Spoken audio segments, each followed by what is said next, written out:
Edusei and welcome to the new season of Black All Year. Now, if any of you listened to season 1, you will notice a little bit of a difference in season 2, but more about that later. In this episode, what I really want to do is talk a little bit about Black All Year, how it came about and what we aim to do. But I thought it might be worth me introducing myself first because I don't think that's ever anything I've actually done throughout the whole of this journey. So as I say, I'm Steph Edusei. I am a senior leader in health and care, and I am delighted and honoured to be the chief executive of St Oswald's Hospice, which is a large children's and adult hospice based in Newcastle upon Tyne in the northeast of England. I'm also a coach, a speaker, and I am the creator of Black All Year. Now, I actually grew up in the 1970s and 80s. Yes, I am that old. But I grew up in Newcastle upon Tyne. And Newcastle then was a very, very different place to how it is now. It was predominantly white, very industrial at the time. We still had that very strong industry of shipbuilding. We still actually had things like coal mines. Like I say, I am that old. And it was a really fantastic place to grow up. But also as a black person, it was quite isolated. There weren't a huge amount of people who were black in the northeast and in Newcastle. There was a slightly higher South Asian population and East Asian, predominantly Chinese population, but definitely not of Black African or Caribbean heritage. I myself am actually of mixed heritage. I have a Black African Ghanaian father who came across to Newcastle in around 1963 to study and met my mother, my mum. My mum is a proper born and bred Geordie. She's actually white, very white. She has red hair and she grew up just outside of Newcastle on the banks of the River Tyne. So she is about as Geordie as you can get. And I like to call myself an Ashanti Geordie. Although I grew up in Newcastle, a lot of my upbringing was influenced by my father's Black African culture and also of family members that were around us. And you might wonder what I mean by that. Well, there were foods that I ate that people around me didn't eat. I'm always amazed to find out that some people in the 70s and 80s weren't eating rice as standard, weren't eating spicy food as standard. And actually a lot of music that I listened to that we had when we had family parties was very different to the music that a lot of people were listening to at the time. We had that very much that influence of black culture, but actually we were listening to music by African artists as well. So really, really different at that time. Not so different now when music comes from all around the world, and I really celebrate that. But it was different. And things like we had family members that would live with us and live with us for extended periods of time, and that was just normal. So I thought that everybody had this. I thought that everybody would have an uncle who came and stayed with them for months, and sometimes longer. To me, that was just the way I was brought up. I was used to having huge parties and going to huge parties with lots and lots of uncles and aunties. It then turned out that actually there weren't even uncles and aunties, they were just friends of the family. But that respect that you gave people in calling people uncle and auntie and things like that, which in some ways it's quite strange. It's something that was very much and still remains very much that black culture, and it's also there in South Asian and other cultures. But it's quite dominant in the northeast as well, actually, that you call your next door neighbour auntie out of respect. So yeah, I grew up in that kind of experience of being very different, being mixed heritage. Most people around me were white, and if they weren't white, they were then of full heritage, so full South Asian, full Black African, full Black Caribbean or whatever, and not mixed. I certainly didn't see any adults growing up as mixed heritage. And it may be that we'll do a future episode about being of mixed heritage and what that may bring. One of the things, though, that at some point I acquired, or maybe I was just born with it, maybe it's a family thing, I don't know, is that I developed a really strong value that was about fairness. I can tolerate a lot of things as long as they're fair. And out of that underpinning value of fairness has come a passion.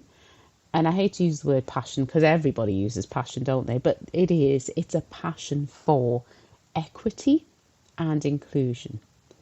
And I use the term equity on purpose. It's not equality, because equality isn't fair. Equity recognises that different people start in different places. And if we are going to give them equity of access, equity of experience, equity of outcomes, they will need different things. And some people may need more. And that's just the way things are, and that is fine. So yeah, very much about equity and very much about inclusion. This isn't about being allowed to sit at the table. It's about being completely included and being a part of everything that goes on and feeling comfortable with that inclusion. I've got to say, though, I am not an expert in blackness. I am not an expert in Black matters, in race equity. I've learnt a fair bit over time, but I'm by no means an expert. And all I'm trying to do with Black All Year is to bring some knowledge, some questions, and some people who are more expert than I am to a bigger stage so that people can hear their thoughts, their views, and think. Which takes me really on to why Black All Year exists. So for quite a few years now, I have been asked to talk at events around Black History Month in the UK. Now, Black History Month in the UK is in October. And what I would find is normally quite late in the day, actually, which in itself is quite interesting. But I would get asked if I could speak at mainly employers' events about being Black, the Black experience, about being a Black leader, about being a Black female leader. All of these things I would be asked to talk about. And I would happily do it. You know, I don't mind talking about these things, and I think it's important that we share that information. However, what I would find is that once Black History Month had passed, nobody asked me to talk about those things. They may have asked me to talk about other things, but they didn't ask me to talk about things relating to ethnicity and race. And I got a bit sick of only being considered to be, I was going to say only being considered to be Black, but that's not true. Oh, people only wanting to talk about the fact that I was Black openly, and to talk about the issues that might affect people who share my skin tones at a certain time of year, because it was Black History Month, and therefore we need to talk about this stuff. And I kept saying to people, wouldn't it be just great if we could do this all year round? If we could talk about some of these issues in May, for example. If we could keep the conversation going, and that might actually start to make some real change, rather than it being a bit of a tokenistic thing that went on during Black History Month. And people would go, yeah, that would be a great idea. And then another year would go by and nothing happened. We then had 2020 and the killing of George Floyd, the murder of George Floyd.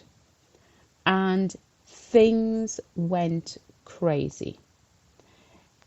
All of a sudden, I was being asked to speak more about being Black, and it wasn't Black History Month. But it was that frenzy as organisations and companies leapt to kind of wave their black flag and show their black credentials. And then guess what? Black History Month came and went, and it all went quiet again. And I think at that point I'd just about had enough. I really kind of thought, this is ridiculous.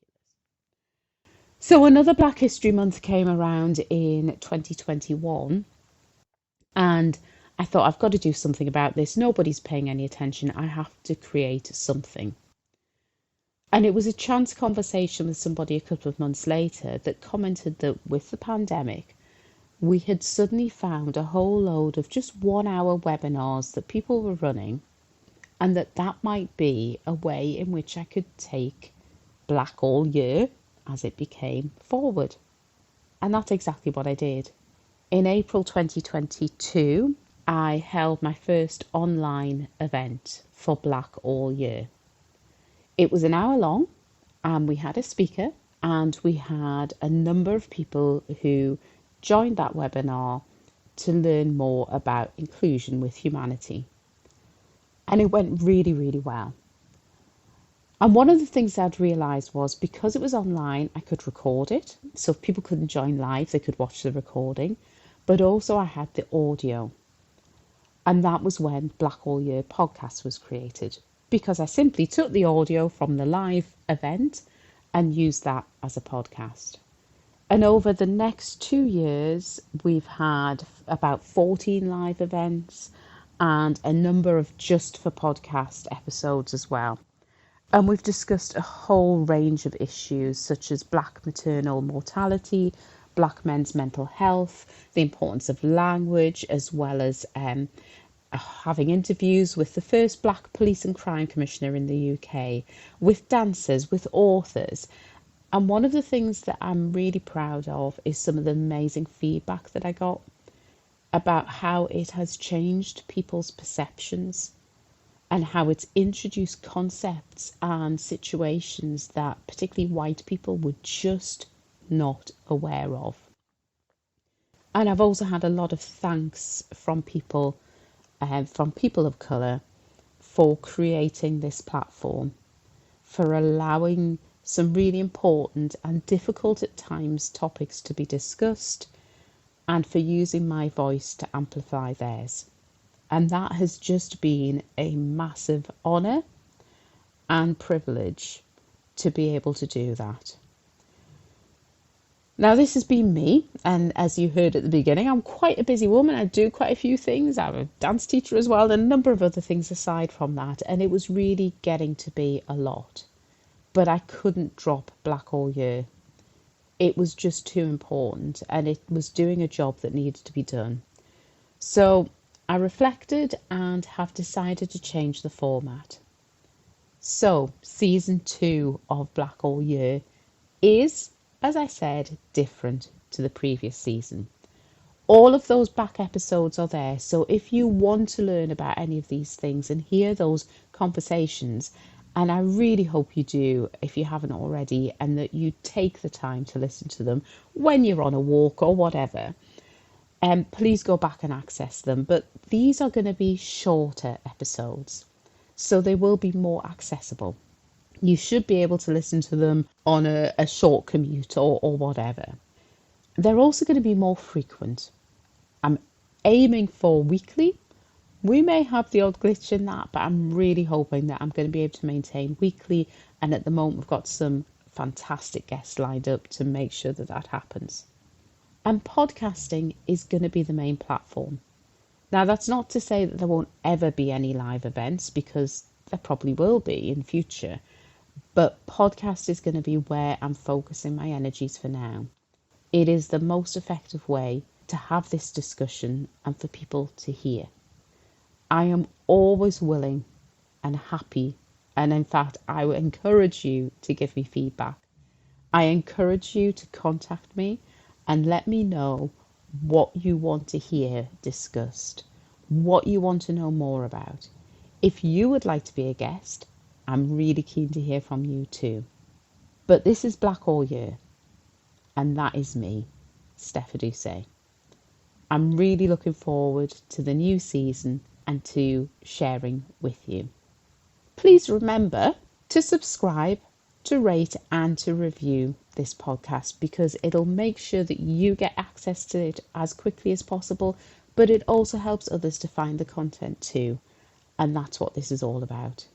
Take care, everyone, and I shall speak with you very soon.